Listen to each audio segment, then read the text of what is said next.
Let it run.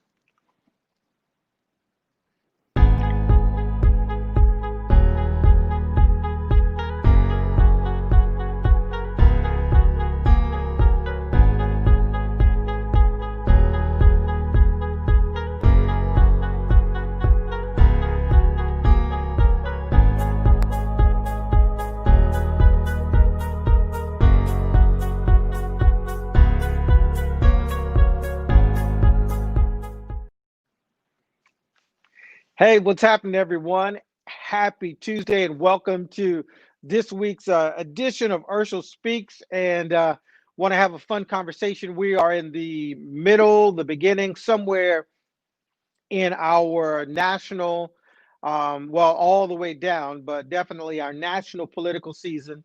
And so I'm going to jump right in and talk a little bit about this, but of course, from the thinking perspective. I'm definitely not ever trying to be the person that wants to convince you what to think about politics or who to vote for or that sort of thing. My mission, my purpose is to challenge you to think better, to think smarter, and to do the things that are most in line with who you are and getting the best out of your life and having an optimized way of getting there. So, at we're all up in it. Well, first, let me say this before we even get into that. You probably already know, but if you don't know, um, my friends are better than yours. That's just one of the things that I've been absolutely blessed with in my life, and I've got some friends out there that are doing amazing things. And one of the people today, two of the people that I want to give a shout out to, the first one is Natalie Swanson. We go all the way back to Berkner High School. If you're in the Dallas Fort Worth area and you pick up D Magazine and you check out the best of D, the best of DFW, you go to that realtor section, you're going to see the beautiful Natalie Swanson, a realtor that's just killing it. She's absolute proof of something that I heard from a teenager this week during COVID-19 and everything that's going on. More doors are being opened than closed, and that's definitely true in Natalie's case. She's opening more doors, selling more real estate, and making that dream happen for more people probably than ever before. So, especially in the luxury home market, if you're looking for someone to get you in the right place or to help you sell your existing place so that you can move on to the next right place, give Natalie Swanson a call.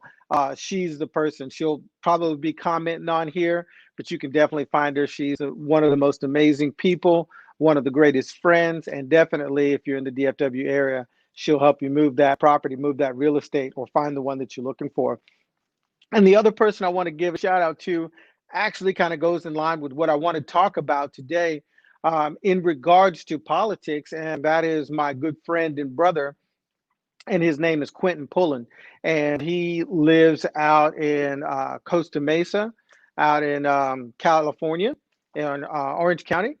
And we go all the way back, not as far back as Natalie and I, but we go all the way back to the United States Marine Corps. We were together in 29 Palms, California, going through electronics training, and we were together in Okinawa. And he's a great brother, and he's running for the mayor of his city. And I'm going to talk about it a little bit later. Some of the things that he's doing that I think really exemplify what we want in our leaders and what we should, in my opinion, want to see from those who are auditioning, applying for the job of being able to serve our communities, and remembering that that's really what it is. It's about serving the community. And so um, here's what I want to talk about. And again, we're going to probably take the shorter format today. I just want to give you something to think about and some things to challenge and to challenge what you're seeing and the menu of what you're digesting, especially as it relates to these important decisions. Who we're going to vote for, who we're going to put in office, what type of candidates that we want to see. And, I think that there is there is a way that we need to those of us who say that we really care and that we're really passionate, I think that there's a way that we can impact what is being fed to us. I mean, I choose not to eat very many things that I don't like. From time to time, I may power through something, but for the most part, I only eat what I like, unless I'm in another country and there's some hospitality and cultural issues that I love to pay respect to that. But a matter of fact, I was talking to Mark, just before the show, and this is a common conversation, is, what we're being fed many times is not what's good for us. And, those of us who just, follow whatever advertisement comes on the television or the radio or on the internet. Good morning, Natalie. Best of DFW. I hope you didn't just tune in because we were talking about you and how awesome you are. So thanks for joining in. Um, but when it comes to this political season, every political season, and I went back and I started looking at political ads, going way, way, way back, and there's some crazy, crazy ads. Some that I basically barely remember, some that I don't remember at all, some that I do remember, that all revolve around one thing, and it revolves around fear. There's this ad that one politician used talking about the politics, the policies of the other candidate that was running. And they had this little girl. I think the ad was called Daisy. And they had this little girl, and she's out in the field, and she's, picking the daisies, one and a two and a three, and then all of a sudden, boom, big mushroom cloud, atomic bomb goes off, and scared all types of people and freaked people out, thinking that, little Daisy out here in the field, who is the epitome of the beautiful American dream and hope that springs eternal. And she's just out here living her best life, picking daisy petals off. But if you vote for this guy, if you vote for this woman, her life is going to be consumed in a mushroom cloud. And there have been ads like that over and over again. And I started thinking about, what if we applied this to other areas of our life? And we're going to talk about why fear is used and why it's very effective in getting people to vote and getting people motivated. But is it effective in the way that we want it to be effective? Is it affecting me? Is this how I want to be motivated to make these types of decisions in my life? Um, but yeah, this goes way back. But what if we use that? What if you were looking for a place to go eat and you were looking at restaurants and it said, you want to go to Brazilian steakhouse and there's Fogo de Chao and there's Texas de Brazil, and what if it said, on the Fogo de Chao, if you go to Texas de Brazil, you're gonna get botulism and food poisoning and da da da da da, and their chefs are ugly and they don't mop their floor, and all of that was all you got. And they didn't say anything about how wonderful, what a great experience of Brazilian culture, how well we season our meat. What if everything that, I think I just had a little puberty thing go off in my voice, it just went up like 2 octaves. Um, what if everything that we were after, what if for a man to win the heart of a woman or a woman to attract a man, what if the strategy was always, if you date that guy, your children are going to be short, ugly, and fat? If you go out with that girl, you're never going to get the type of job or career that you want. What if we use this type of approach, attitude, fear, to motivate people to do all the other things we want to do? What if we tried that with sports? What if Tom Brady said, if you root for this team, then guess what? If Peyton Manning, wins the Super Bowl, then life is going to suck for you. Instead of, one of the greatest political ads of my lifetime and probably your lifetime, one of the greatest political ads that I can remember was just, it was short, It was concise and it was to the point. And it's from Napoleon Dynamite. Do you remember his buddy was running for student body president or student class president? He made it simple. He said, vote for me and all your wildest dreams will come true. Vote for me and all your wildest dreams will come true. Maybe that goes to another extreme, but we do get some of that as well. Where someone just says, I'm gonna make everything, but none of us believe that, right? No, none of us believe that one person on any political level is going to make everything right and is going to just fix everything. And we generally don't even believe that that's possible. That's not even what we're looking for. We're looking for the things, the policies, the things that are going to be best for our families. So let's get into this, concept of fear as a political motivator, because one of the things that made me start thinking about this is, when I listen to some of the people that I know that are the most politically active and politically engaged.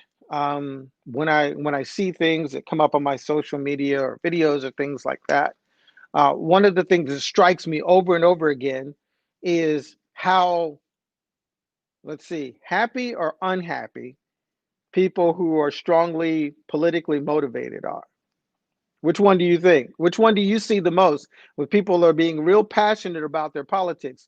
Do they seem happy or do they seem unhappy? Do they seem joyful or do they seem angry?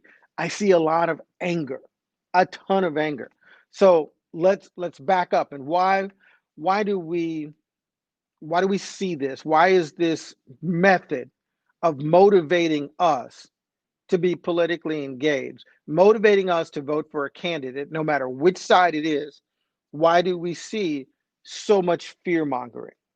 Um, and so some of this, so this aspect of fear in our thinking, in our mind, and built into our biology actually ties into something that's very instinctive. It ties into the fight or flight instinct and the tribal instinct that is part of our development as the human species on this planet. Now, again, some of this made a lot more sense. There's a great book called Thinking Fast and Thinking Slow, and it talks about, not biologically, but it talks in explanation in a way that um, talks about our brain and two thinking systems. Now, it's not really two thinking systems, but to make it easy to understand, that's the way that he talks about it throughout this book. And he talks about the one system where we think fast and the one system where we think slow.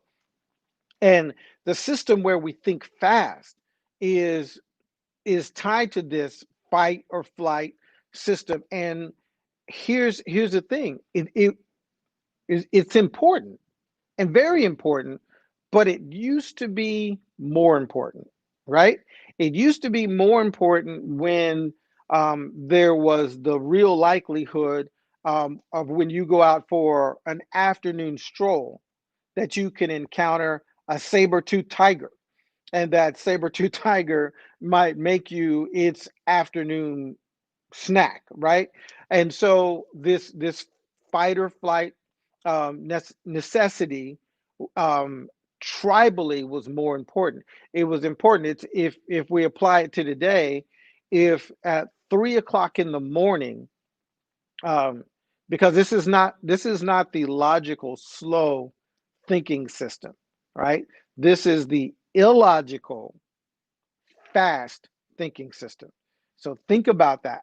The illogical fast thinking system. So today, the chances of me getting attacked by a saber-toothed tiger when I'm taking a stroll in my neighborhood is pretty low. As a matter of fact, I got a video on my phone right now of walking my dog and having a bunch of neighbors come out because 6 or 7 houses down the road in my neighborhood, there were 5 or 6 bobcats. And they weren't just walking, they were like hanging out in a neighbor's front yard. And eventually there were like 7 or 8 people. We were all there and we're looking at these bobcats. Everyone's taking pictures. Two of our domesticated dogs got into a fight, and but these bobcats were just kind of hanging out. We weren't really bothering them. We were maybe 10 feet max away from them, taking pictures, taking videos. They're licking their paws, hanging out, because the need for them to be afraid of us, the need for us to be afraid of them, really doesn't exist there. So it's a different climate. Now, if I go to 3 o'clock in the morning and I get a sharp elbow from my wife and she says, I just heard the door open downstairs, right? At 3 o'clock in the morning, if my wife hears something downstairs and we're all upstairs asleep, then that's not a time for me to be logical. That's not a time for me to start thinking and pontificating, and going into a speech or discussing the 5 or 6 relevant points of what that noise could be. What my wife wants at that moment and what I am going to do, my response at that moment, is to get alert, to grab something that may or may not be somewhere close to my bed, or in between my front door and the stairs, or my bedroom door and the stairs, and to go and investigate with the intent of doing damage, of bringing harm if there's an intruder in my house. So that's not a time to be illogical. That's a time to think fast and act based on a potential legitimate fear. And so when we think about this, fear as a motivator in politics, we understand that fear automatically makes us think illogically. It actually, because of the way that our body reacts to it when we're motivated by fear, our energies, our resources go to muscles. That's where the fight or flight comes in, and it goes away from the brain. So the fear actually makes us dumber, and it makes us less logical in those moments that we're being stimulated and motivated by fear. Now, again, think about all the political ads. Think about all the motivation that you see. Now, I talk about my friend Quentin. You got to see what Quentin is doing out in Costa Mesa, because this is the actual opposite of what I'm talking about. This guy's running for mayor. He's a personal trainer. He's an entrepreneur. He's had a business there forever. He's a Marine. Um, and you know what he's doing? And I've been on his social media, and I've been following what he's doing. This guy is sitting down, with other candidates running for mayor, having conversations with them. He's going out and talking to people who not just his existing tribe of people who support him. He's talking to people that, may have some different viewpoints. Now, all he wants to do is serve and make a better community. I mean, I can tell you that for sure. That's not just a slogan with him. This guy, he's not politically motivated. He is outcome and impact motivated. And I think that there's a whole difference. Again, if it's a guy trying to win a woman's heart, if it's a business that's trying to attract you to their products or their service or their technology, what are they going to talk about if they really have something that they believe in? They're going to tell you who and what they are. They're going to do what Simon Sinek taught us with the golden circle. They're going to start with why, and they're going to identify in a way that motivates instead of using fear. Now, we can go back as many political, if we do it on the federal level, because that's where it's typically more visible. But even in the city where I live, in Plano, Texas, in some of the elections, the way people are motivated to say this person, this agenda is only here to destroy the city. Well, guess what? Nobody that I know in Plano wants to destroy Plano. Nobody that I know personally wants to destroy anything that they're responsible for. But what do you hear in so many political? They are going to destroy. I remember, and this is a very personal story. Well, not very personal, but this is a real story. from during the time in with the previous president. When the previous president was running both elections, there was a group of people, and they were all religious people. They were all um, pastors and religious leaders in the community where I was living during both of those elections. And, there were so many things that I heard during that time that if this guy gets elected, this is what's going to happen. And then, with the current president and the president before the previous president, if this guy gets elected, this is what's going to happen. If this policy gets enacted, this is what's going to happen. Our country is going to be destroyed. Our economy is going to be destroyed. Our health care is going to be destroyed. The future of our children, everything is doomed. Everything is horrible.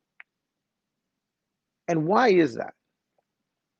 Why why would the greatest leaders, the people that we believe have the greatest desire to serve, why is it that we have people voting against more things?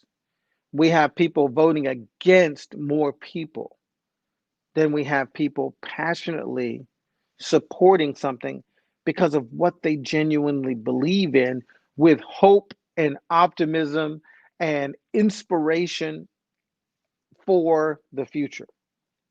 Now, many of them, of course, you try to play both sides, and after you get someone afraid of what the other person, what the other man or woman is going to do, then we say, but if you vote for me, all your wildest dreams will come true. If we are operating in a system, and if the best that we have and the best leaders that we have can only motivate us by fear, which they know will make us less logical, which they know leads to um, a lack of emotional security, which they know leads to us being, here's what fear in motivation, another thing that it does is it automatically makes us less informed, less informed as far as the facts. Now, I know this from personal experience, but do your own research. Pay attention to the people that you're listening to. Again, pay attention to the people that are posting the most information out there. Um, and then look at that information. See what you're seeing, hear what you're hearing. And you'll find that the information is one, it's all the same, it's all, and again, it doesn't matter which side. It's all this surface, shallow, emotional stuff. Because at the end of the day, with a lot of the things that we get stirred up about, that our fear gets stirred up about, these aren't the things that really matter on a day-to-day basis. I think it's around 73, and I know everybody makes up statistics, and I don't remember what it was, but I know that it was well over 60% of the things that impact our lives on a day-to-day basis, as far as politics, legislation, and policy goes, is all done on the state and local level. But then you look at the amount of participation in voting on the federal level versus the local level, and how much emotion and money and everything goes into this level, when it has much less of an impact on what actually happens on a day-to-day basis in our lives, what actually means the most to us personally, for us and our families. But the participation level is so much lower on the local level. You know why? Because they don't have the money, um, the campaign influence to create as much fear as what happens on the federal level when we see these things. And the reason why I feel like this is worth talking about is because of what the results are. And I'm not talking about the political results. I'm not talking about who gets elected into office. What I'm talking about is the impact that it has on the way that we think and operate and move around, and the way that we interface and impact each other in life. People are charged up. This has been a great year. But as we've talked about before, this year has forced us to have some conversations that we probably would not have chosen to have if the circumstances of this year hadn't happened. But when we're being motivated by fear, when we're being driven to make our political allegiances based on fear, and most importantly, when that fear is designed to demonize and denigrate people with a different viewpoint, and we move out of this logical way of thinking, we move away from um, having apathy. We move away from wanting to understand. We move away from wanting to have reasonable dialogue. That's a dangerous place to be. And let me tell you why. Um,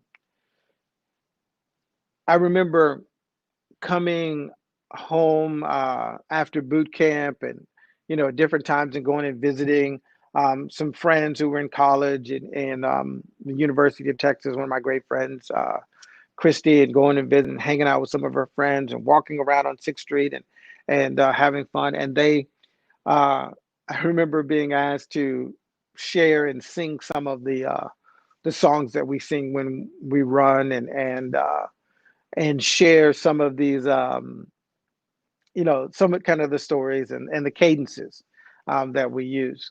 And so we're walking around, it's late, we've been drinking, and, they're in college, I'm a young Marine, so we're having that type of fun. And I started singing some of these songs as we're walking around and doing the call and response cadence. And, you know, and it changed a little bit when I started singing things like, napalm sticks to little children, all the children of the world, red and yellow, black and white, they go screaming through the night. Napalm sticks to little children. When I started saying blood, blood, blood makes the grass grow. And all of these things that had become like natural, motivating, and a part of the Marine Corps way of driving us, and creating a certain mentality. And they were like, why? Why are you saying that? Why do you have to sing these songs? And and I gave them, the appropriate speech for that time. But here's the reality. We know that if we're training people to go into combat, and this is a whole nother conversation that we could probably have on a level that's different than going to combat with people from another country. But we know that if we're sending young men and women into combat, and across the battlefield, there are going to be people from another country who are in their country's military, and they're in their army or navy or whatever. Um, we know we don't want our military men and women to be looking at that enemy combatant as a father, as a son, as a grandfather, or we don't want them to be looked at as human. So we come up with names for them, and we come up with ways that we talk about them, and things that are very insulting and dehumanizing. Now, this may not be a popular conversation, but it's the reality because of the business of war. And I had an experience during Desert Storm where I looked at the enemy combatants who were now POWs, and I had an overwhelming sense of compassion for some things that I saw in a given situation as we were pulling prisoners of war out of Kuwait City and bringing them back to Saudi Arabia. That is not ideal for that environment and that context, because there is a need based on the circumstance to keep that person in your mind as an enemy combatant, because lives are lost in this context. But again, that's a little bit more of the saber-toothed tiger, because I'm out on an afternoon stroll mentality, than the mentality that we walk around and that we live in on a day-to-day basis as we enjoy our lives in 2020. But if we think about that, and we think about the reality of that, and no matter what you think about what I just said, and the reality of that, because it is a reality, if we're using that same sort of dehumanizing mentality today to solicit votes, to solicit financial contributions, to solicit support, then how much of those same results are we getting as well? Not just the votes. How much anger is being created because we're shutting down people's ability to think logically about other humans and about their opinions and their attitudes? Some of what we're seeing is the natural fruit of how information is being delivered for the purpose of winning elections. And my thought about that, my attitude about that is we have to be better. We have to be smarter. The people that we should be putting in office, the people that should be inspiring our support, shouldn't be the people that are making us shut off our brains by motivating us with fear. It should not be the people who can only talk about what's wrong with the other side. I think we would be much better served if the people that we supported were the ones that were compelling us to think deeper and better, the ones who are challenging us to care more and not less. You have not accomplished anything in life if all you care about are people who think and are motivated the same way that you are, people who come from the same station in life, people who look like, feel like, respond like, and think like you. You have not accomplished anything, in my opinion, worthwhile as being a great human or being a great American. But it's when you look at the person who is different than you, who has a different station, a different purpose, a different ideology, and different experiences, and you want to understand, because you realize that your life is inextricably tied to that person's life as well. And you're missing out by not knowing, by not understanding, and by not getting the benefit of the value that they bring to humanity and to your life. Where are the political ads that are inspiring us to this type of thinking and this type of greatness? Why are we accepting? Why are we okay with being driven by fear and anger and hatred? And I don't care if you're beholden to our two-party system, which I hope that in my lifetime I see obliterated. I don't think it serves us well. That's my opinion. But if you're beholden to that, then at what point do we start demanding from those who want our vote, who want our support, to be the people that really care the most about the most people and not just about their agenda, who want to inspire us to think, to live, to grow better? Because I'm almost concerned, almost, if I was motivated by fear, this is probably the way that I would go. But I'm almost concerned that even though I don't have to walk out of my house today and be afraid of a saber-toothed tiger or a Tyrannosaurus Rex or whatever jumping out, surprising me, and biting my head off, that if we continue thinking and living and being motivated, and the major factor and driver as to how we relate to each other in these political seasons is based on fear, then maybe the problem isn't going to be the saber-tooth tiger. Maybe the problem is going to be some of these horrible predictions that we see, some of these horrible things that we hear from people who say our country is going to be destroyed. There's going to be a race war. There's going to be this. There's going to be that. Maybe the next saber-tooth tiger is because we got a bunch of people in this great nation who are being stirred up by fear and hatred and anger, and they're dumber and they're less logical than they should be, because this is what they've been feasting on. This is the way that they've been, this is the system of their brain that has been motivating them. And so they're walking around, they're on social media, they're typing furiously because they're being motivated by fear. And that doesn't allow you to be as logical, as smart, and as amazing. It doesn't allow you to optimize your thinking in the way that we're created to, in the way that we've evolved to as we've evolved our culture.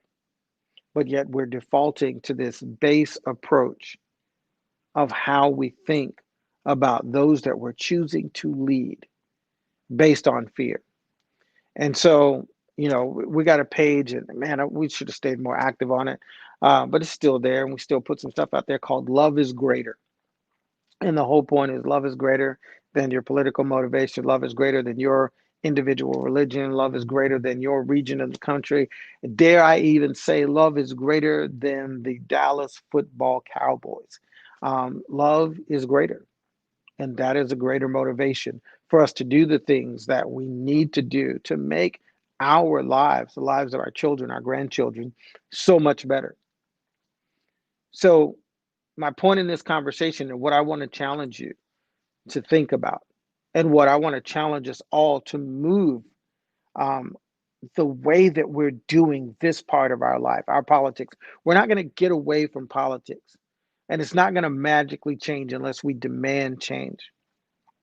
But if you're being motivated by fear of the other side, fear of the other candidate, ask yourself why that works and demand more.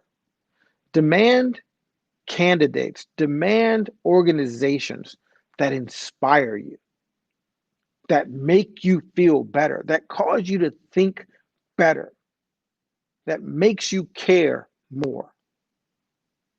If it makes you angry, if it makes you frustrated, if it makes you afraid, then you're being had. You're being played.